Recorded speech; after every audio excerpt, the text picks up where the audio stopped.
Bonjour à tous et toutes. Nous vous présentons un travail aujourd'hui intitulé « Des ingénieries coopératives de type étudiant-chercheur à Mayotte entre utopie et hétérotopie ». Un collectif d'étudiants-chercheurs a été expérimenté à Mayotte pendant 2 ans avec des étudiants en formation d'enseignants. On s'intéresse à la manière dont on se représente les changements de la société mahoraise à travers la culture numérique. On a récolté un ensemble de traces, d'activités qui permettent de questionner les conditions qui rendent possible le fonctionnement d'un tel collectif. Et nous le ferons en prenant appui sur les concepts d'hétérotopie de Foucault et d'utopie pratique de Ricoeur. On explore différentes dimensions qui peuvent rapprocher ces expérimentations d'une ingénierie coopérative telle que l'expérimente, le conceptualise la théorie de l'attention conjointe en didactique. Ces collectifs sont nés en 2017, en même temps que la formation MEF.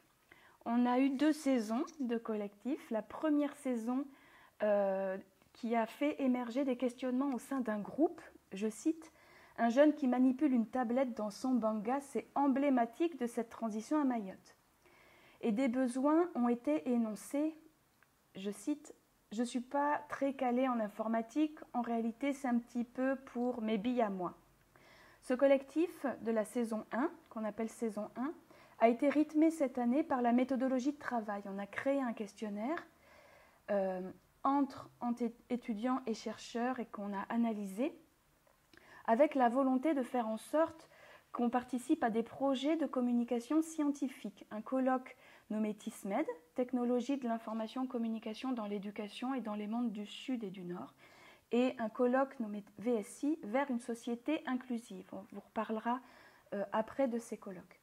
La seconde année, en 2018-2019, on a pris pour objet d'étude les pratiques numériques des familles et l'éducation au numérique des familles.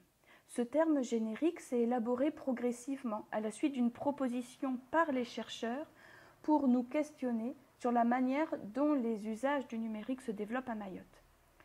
Il est intéressant de remarquer que ces collectifs, bien que centrés sur le numérique, n'ont pas résisté au confinement qui ont émaillé les 2 années suivantes. Et nous entendons les collectifs au sens de FLEC, des collectifs de pensée. La seconde année, la saison 2, l'accent a été mis sur l'enquête, le recueil de traces, avec en point de mire le mémoire de recherche professionnelle attendu pour les étudiants en Master 2. Notre projet est de mettre à distance les dispositifs que nous avons initiés en les positionnant comme des voir ces expériences comme des ingénieries, avec pour ambition de mieux comprendre les enjeux afférents. Au passage, il peut être utile de préciser que la pensée de ces auteurs, je fais référence à Foucault et Ricoeur, ne s'est faite que de manière fortuite, autour de ces hétérotopies, ces tiers-lieux, tiers-temps, tiers-régime comme on dirait aujourd'hui. Une autre intersection de leur parcours, très différent, s'est faite plus classiquement autour de l'herméneutique, soit même comme un autre pour Ricoeur et herméneutique du sujet pour Foucault. À travers les collectifs et ces nouveaux espaces-temps, on rend possible le fait de contester l'ordre social établi. C'est ce que dit Foucault, un geste qui déconstruit, bouscule et rompt l'ordre établi. Mais on n'exclut pas non plus que ces collectifs renforcent les inégalités déjà patentes au sein de la population des fonctionnaires stagiaires. Quand un Fundi wa Université Mzungu prend la parole, on l'écoute. Le poids de la hiérarchie est sans doute plus pesant ici qu'ailleurs. Alors certes, dans la saison 2 de nos collectifs, on s'est peut-être plus rapproché d'un havre de paix. On s'est débarrassé des deadlines, des objectifs de publication scientifique. Mais en questionnant sur le fait de se retrouver en dehors de l'université, du CUFR, en dehors du temps sur les samedis matins, on crée aussi nos propres contraintes. Il faut qu'on interroge les parents des élèves dans un collège éloigné, par exemple. À plusieurs niveaux, la symétrie des relations est questionnée. Par exemple, sur un poster conçu par les étudiants et présenté lors d'un des colloques, on peut lire « Le leadership des enseignants-chercheurs s'est amoindri au fil du temps ». Et un peu plus tard dans le poster, le cloisonnement, les frontières de départ entre chercheurs a pu être dépassé pour tendre vers une continuité. Donc un premier niveau de symétrie, on avait des chercheurs stagiaires, des chercheurs experts, expérimentés, qui a pu être questionné dans ces collectifs. Également la posture émancipatrice du dominé, donc ici les étudiants, qui a été relativement empêché. Par exemple, le chercheur qui impose dès le commencement de la réunion la prise de parole par les étudiants. Donc le statut des participants qui veut tendre vers une symétrie dans les relations est également présente pour qualifier les ingénieries coopératives en TACD, en théorie de l'action conjointe didactique. Donc c'est ce qui permet de faire le lien avec la deuxième source de questionnement que nous avons choisie. Nous insistons sur le caractère exploratoire de nos propos. En effet, nous ne voulons pas à tout craint faire entrer notre dispositif original dans les critères d'une ingénierie coopérative idéale typique. Dans cette perspective, nous abordons seulement 2 aspects parmi les 9 critères descriptifs mis au jour par la TACD, la symétrie recherchée et la posture de l'ingénieur. Cet aspect topogénétique, déjà pointé par Foucault et Ricoeur à leur manière, peut également être documenté côté TACD.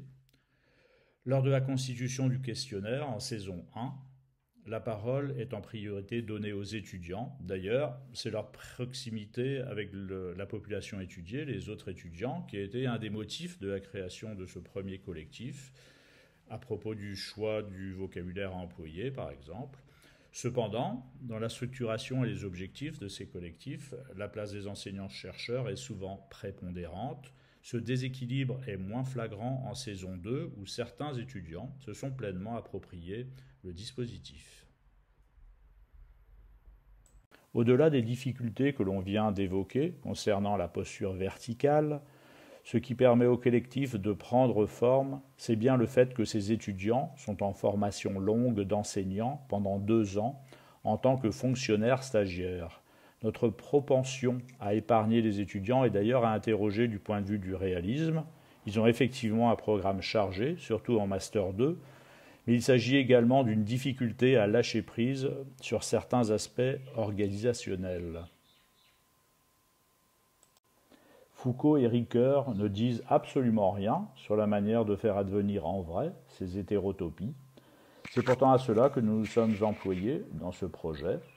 La TACD, par contre, nous donne quelques points de repère, ou tout au moins des balises que l'on peut apercevoir à l'horizon.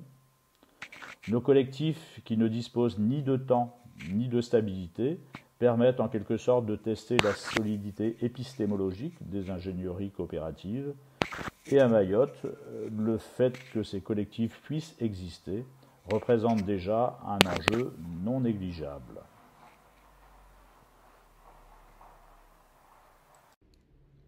Marhaba. Nous vous remercions et attendons vos questions avec un grand intérêt.